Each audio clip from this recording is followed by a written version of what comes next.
Hello, I'm Rico Cavella. Welcome to Fearless Aging, where in every episode, my guest and I, we strive to offer you proven tips and strategies that you can implement immediately to greatly improve your overall health and well-being.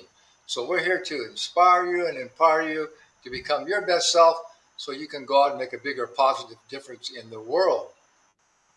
So today's episode is kind of a unique one. This is definitely a subject we've never talked about before, but I think this is something that does really contribute to fearless aging and to aging well and to uh, really improving your life as you age.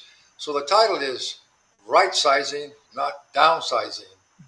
And our expert guest is Jeanine Bryant. She's an expert at helping seniors and their families through times of transition.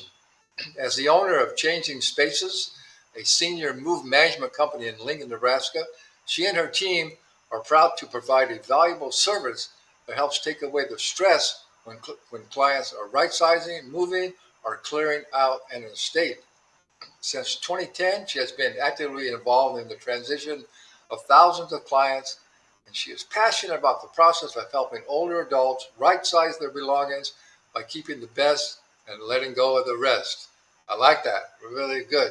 So, Jeanine Bryant, thanks so much for being here. Yes, thank you, Rico. I'm so happy to be here. Thank you for having me. Yeah, this is going to be a lot of fun. I think this is some real valuable information. Mhm. So, first, yeah, tell us a little bit. How did you get into this business? Sure, absolutely. Yeah, like you said in the introduction, I've been doing this since 2010. And I have always loved organizing and I've always loved working with seniors. And that's really what this work kind of marries together, both of those passions and interests and skill sets. Because, at some point, we all have to confront the possessions that we have accumulated throughout our lives, right? And as a senior move manager, that's what we do with our team is we help seniors who are downsizing and moving out of a home they've been in for decades and moving into a retirement community. And so they're giving up half or more of their square footage, which means they have to give up half or more of their stuff. And, when you've been in your house for 20, 30, 40 years, it can be overwhelming and it's hard to know where to start. And so that's what we help our clients with. We guide them through that process, start to finish. And I absolutely love it. I have that's one of the gifts I've been given is the ability to kind of cut through the chaos and help them create a custom plan for their transition so that they can move through that transition with ease and efficiency and move on to the next chapter because so many people kind of feel stuck in their stuff. But how did you come up with this idea? I mean, how did you decide? Hey, this is something that's really needed, Yep. and I can serve Well, people. I didn't start my business. My former business partner, her name is Linda Cotter, started our senior move management business in Lincoln, Nebraska. That was in 2018, or no, sorry, 2008. And then I came aboard in 2010. And then she retired and moved out of state. So then I bought her out and became the sole owner of my senior move management business. And then I realized that I wanted to expand my teachings and my services. And so here in my home city of Lincoln, Nebraska, we can help seniors through that downsizing process. But I would repeatedly get phone calls from people in other parts of our state or in other parts of the country saying, "Hey, could you help my parents downsize and move?" And unfortunately, my team, we can only travel so far to help a client. But I thought, I do have the knowledge and the wherewithal to help these folks. So how can I do it? And so I decided to start writing it down. And that's when I self-published my first book in 2019.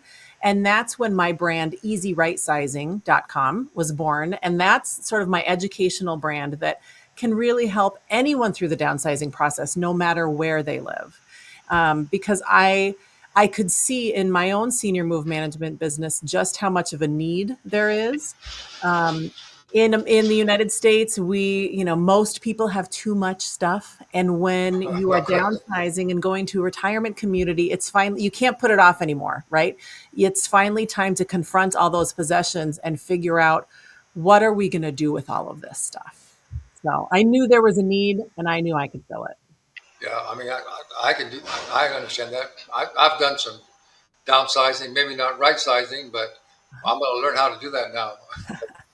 I know for no question, it's a fact. When you do get rid of clutter and things that you're not using or you don't need, or even just small clutter in your office or something, it really gives you an uplift. It makes you feel a lot better. It kind of energizes you, doesn't it? Absolutely. Our stuff can weigh us down. And I mean, it weighs you down. It can weigh your spouse down. And anyone who has had to empty out a house or clean out an estate after a loved one has passed away knows how much work it is. And so I always say that we all get organized eventually. We just might not be around for it.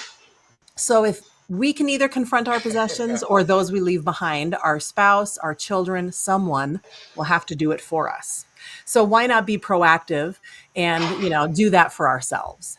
Yeah, that really makes a lot of sense. Mhm. So talk about some of the other advantages of when you actually get the Yeah, when courage you up to actually, actually do it. Yeah, and say, okay, yeah. I'm gonna learn how to. And there's also talk about the different things. I mean, it's not just only decluttering maybe Mhm. material things, but you can declutter. Like I know you mentioned something about you help people get over the grief and declutter Mhm. the things in our mind that are kind of holding us back Yeah. and keeping us from enjoying our life. Absolutely. Yeah. We use the term right sizing, which instead of downsizing, because it's really all about finding that perfect place between too much and too little. And you can right size your possessions. That's kind of the part that we focus on, but you can also right size your living environment. There's plenty of people who are in a house that's way too big. My recommendation is not to move into a place that's too small. We want you to find that perfect place between too much and too little. You can also right size your life as well, your social life, your relationships. So many older adults that we work with, and we work generally with folks in their 70s, 80s, and 90s. Isolation is one thing that can really creep up on a person. And, perhaps after a spouse dies or when driving becomes difficult or when mobility lessens, then people are leaving their house less and less, which means they become more and more isolated. And so they don't have enough activities or enough relationships in their life. So, again, right sizing all aspects of your life, finding that perfect place between too much and too little. It's so easy, I think, for people to fall into the trap of having too much house, too much stuff, and not enough relationships and experiences. And so we're kind of trying, my goal is to help people kind of get all of three of those aspects of their lives into a perfect balance so that they can make the best out of this chapter in life. I talk about chapters I talk about life in quarters because I'm not very good at math. And so I just like to pretend that we're all going to live to be 100 because then that makes for easy math. Okay. Quarter one, quarter two, quarter three, and quarter four. Most of the people I work with are in that fourth quarter of life. And we want to make that quarter as best as we possibly can. And our stuff is often a hindrance, honestly, to making that the best chapter of our lives because our stuff can really hold us back. So many times I visit with people who say, yeah, I'd love to move to that beautiful new retirement community, but I just have so much stuff. I don't know how I would ever do it. And it's silly when you think about it Yeah, that we can let our stuff dictate our life like that, right? I mean, it's just stuff. And so we need to be in the driver's seat and make those decisions about our life and not let the physical objects around us make those decisions for us. yeah. We'll talk a little bit about how you do that. I mean, how do you help people get unattached to their stuff, and then Yeah. also how do you determine uh, what might be the right, Mhm. like say the right size of a place to live or Mhm. whatever? How do you go about determining that? Yeah. I mean, so one thing you could start with is thinking about how you're living your life now. So many times I meet people who are living in a two-story home with a finished basement, but truly they're really only using three rooms in that house, right? Maybe they don't do stairs anymore, so they're not going up to that second floor. They're not going down to the basement. And so if you look at how you're living now, you could probably determine how much space you need if you are going to downsize. But I often tell people that, that first domino that has to fall in the series of downsizing is figuring out where you're going to go. And that's really based on two things. What kind of care you need, if any. Do you want to move to a retirement community, or do you just want to move to a townhome or a regular apartment? If you're moving to a senior living community, do you want it to be independent and assisted under one roof? Do you need a memory care under that roof? What are you looking for? What kind of care do you need? And then, of course, the second one, it always comes down to money, right? So what kind of care, and then what can you afford? Once you've decided that, then we can start setting priorities with your stuff. Because one of the first things I always ask someone is, okay, what is the size of your new home? Are you moving into a 2-bedroom apartment? Are you moving into a 3-bedroom townhome? Are you moving into a 1-bedroom apartment? Then we give each room a name and a purpose. So a 1-bedroom apartment, for instance, is easy. You're bringing bedroom furniture and living room furniture and some kitchen stuff. Okay. It gets a little more interesting if you're moving to a 2-bedroom apartment. Then what are we going to do with that second bedroom? Is it going to be a guest room? Is it going to be a sewing room, an office, a den? And so forth. Okay. Sometimes people are moving into 3 or 4-bedroom homes, and we just give each home a name and a purpose. And then I always recommend starting with the furniture, which means we're out there measuring with a measuring tape all the furniture you'd like to take with you. We make a custom floor plan for the new space so that we know exactly what's going to fit where. And then after your furniture is decided, that's when you can start sorting through the small stuff, the stuff in your cupboards, closets, shelves. And one of the phrases I always remind people to use is keep the best, let go of the rest. And that is a beautiful, simple phrase that can be applied to every category of stuff in your house. So when you're going through your kitchen cupboards and you're looking at your dishes and you think, okay, do I really need to bring all of these dishes? Yeah. Keep the best, let go of the rest. All right. Coffee mugs, keep the best, let go of the rest. Bathroom towels, keep the best, let go of the rest. Okay, you just go through every category, and you have to think about your new space and what do you have room for? What does your new kitchen look like compared to what your current kitchen looks like? Is it smaller? Do you have 10 cupboards instead of 13 cupboards? Then we got to get rid of 3 cupboards worth of stuff, right? And so when you think about deciding what am I going to keep and what am I going to let go of, it's all about setting those priorities, because as the saying goes, you can't put 10 pounds of flour in a 5-pound sack. So we don't want you to get rid of everything. We want you to let go of the stuff that doesn't matter as much so that you can keep the best stuff and use it and be able to find it and display it and enjoy it, while letting go of the stuff that doesn't matter quite so much. Yeah. So do you have to kind of convince them a little bit of that? That when you do actually let go of this stuff, it's actually going to make your life a lot easier, and you're going to have more time and more freedom, and and you don't have to be concerned about all that stuff, and you only really should have stuff that you're actually using on a daily basis, right? All That's this other right. stuff is it's just clutter your life out. Right. We all have a limited amount of time, energy, money, and space, right? Yeah. And so, do we want to spend those things on stuff?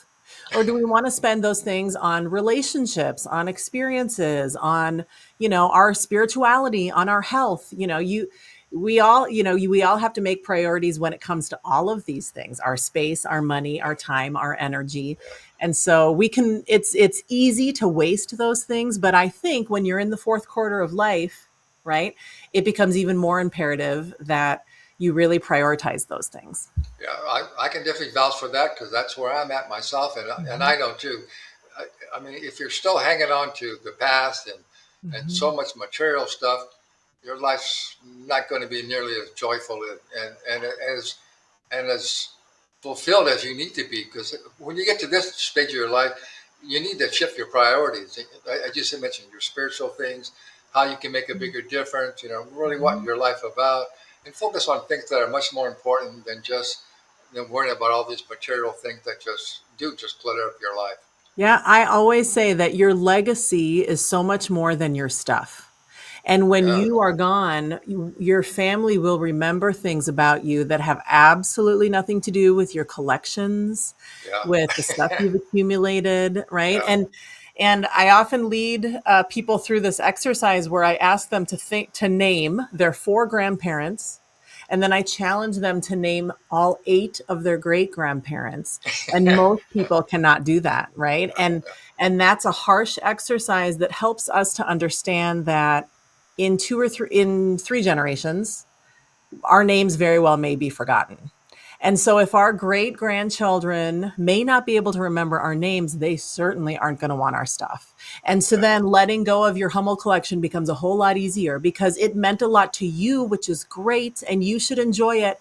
But don't have no illusions that your children, grandchildren, or great grandchildren will care about those items. Yeah. And you know what? That just reminds me too of the old saying, you can't take it with you, you know? That's right. That's right. And yeah, Amen. and you don't want to anyway. You don't need to Hmm. take it with you. Yep. Well, I know we're going to have a couple short messages here.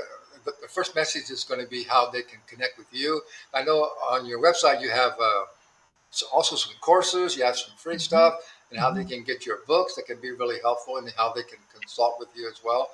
So we're going to have a short message about that, and then I'll have a short message for him as well. And then when we come back, I know you've got like 5 the very top tips of what you should not do as far as right sizing and what you should do. So we'll talk about those when we come back.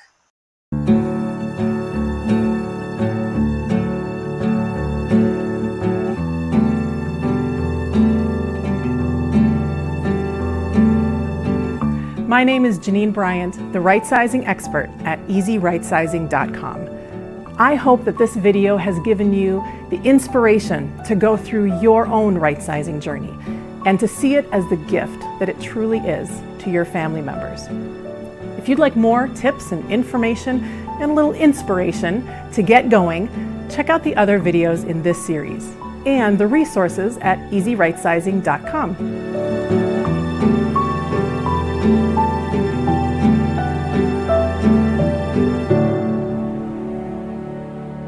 Hello, I'm Rico Cavella, creator of the Ageless Living Lifestyle.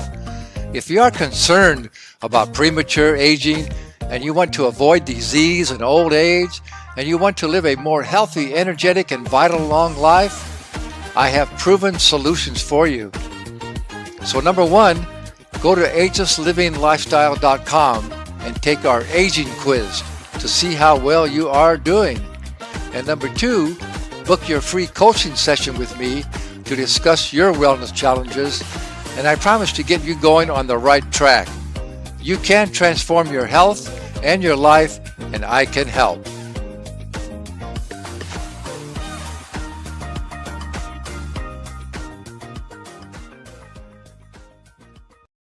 Okay, we are back with right-sizing expert Jeanine Bryant, and I definitely want to encourage you to definitely go to her website, easyrightsizing.com.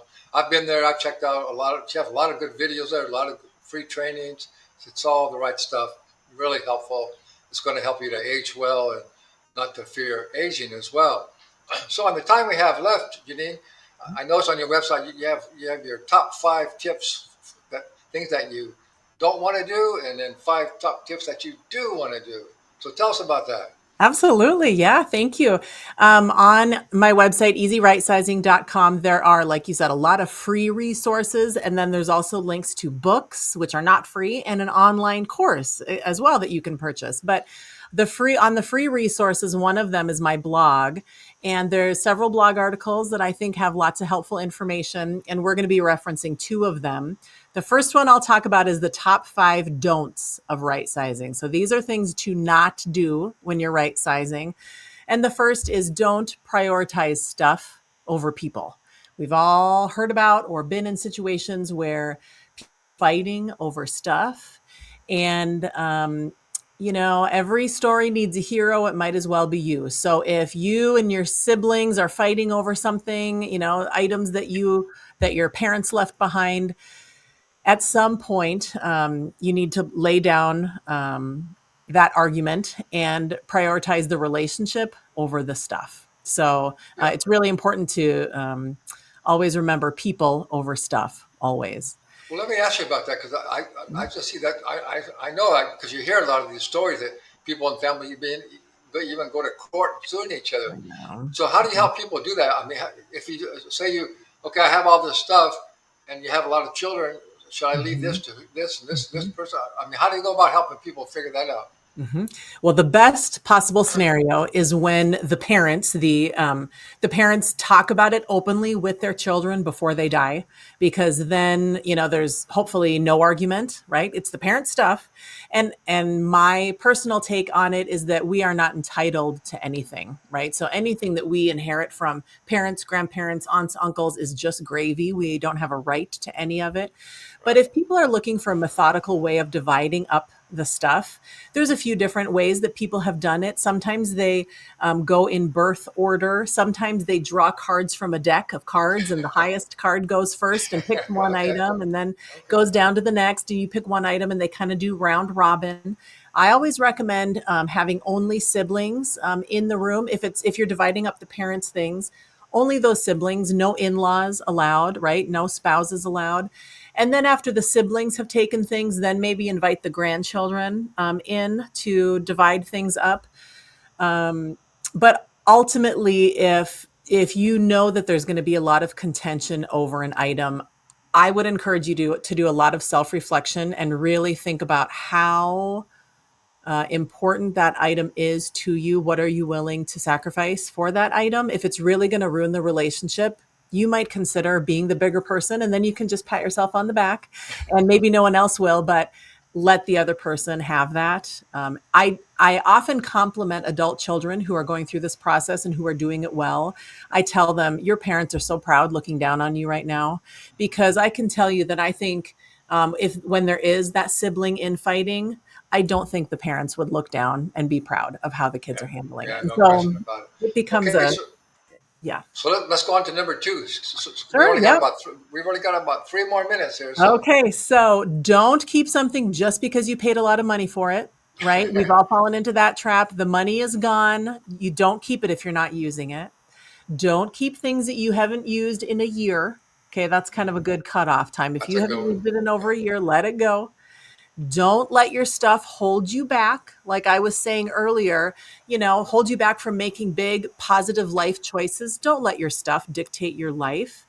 And then finally, the fifth thing not to do when you're right sizing is don't get overwhelmed. Just take it one step at a time. If you've lived in your home for decades, this is going to take a while. It's not going to get done in one weekend. And the do's, another blog article that I'm going to reference, the top 5 do's of right sizing. I've already touched on a lot of them. It talks about number 1, do set priorities. That's what we're doing here when we're sorting through our stuff. We're selecting the ones that are most important to us. Do measure and create a floor plan. Do not eyeball it. Do not guess. Move day is an expensive, stressful, and long day. And if you haven't laid out your floor plan exactly, there's going to be problems. And I want you to avoid that. And you can avoid that by measuring, creating a floor plan. Do be methodical. I talk about, you might want to get on the easyrightsizing.com to learn more about this, but I talk about the 5 steps of the right sizing process and going through those 5 steps methodically. It's decide what you want to keep. Second, decide what you're going to give to friends and family. Third, sell what you can. Fourth, donate the rest. And fifth, remove trash. All right. And then also, keep the best, let go of the rest. I already talked about that. And then the fifth thing to do when you're right sizing is bless others with your excess, right? Have you ever heard that phrase? Your extra coat could be someone else's only coat. So this is an opportunity when you are letting go of your excess. There are people in your community right now who would love to have those items. So, and it feels so good. So go ahead and donate those items, give them directly to people who could use them, and you're unburdened and they're blessed. Yeah, that just reminds me of the saying, it's better to give than to receive. It really does. When you Absolutely. give, it makes you feel really, really good. And what I was thinking as you were talking to me, that sounds like a fun thing to do. It's not like a chore. You should look at it as a, this is a fun thing I get to do. I get to go through all my stuff. I get to, maybe Yes. think about some of them, have some memories, Yep. and then see what I can do with it. I can help other people. I can give this. I can do that. To me, it sounds like a really fun project. And if you look at it in that way, it'll make a big difference, wouldn't it? Attitude is everything. You got it, Yeah, Rico. I love that. Yep. that's so good. Well, Jeanine, it's been a real pleasure having you on here. I really appreciate what you're doing. I think you're offering a really great service, and you are helping people age fearlessly. So Thank I you. definitely encourage people, go to her website, and we'll put all that stuff also in the show description as well. So thank you very much for being here. And so I want to tell our audience, if you enjoyed today's episode, tell your friends about the Fearless Aging TV show. And we go live every Wednesday at 6 o'clock Pacific time.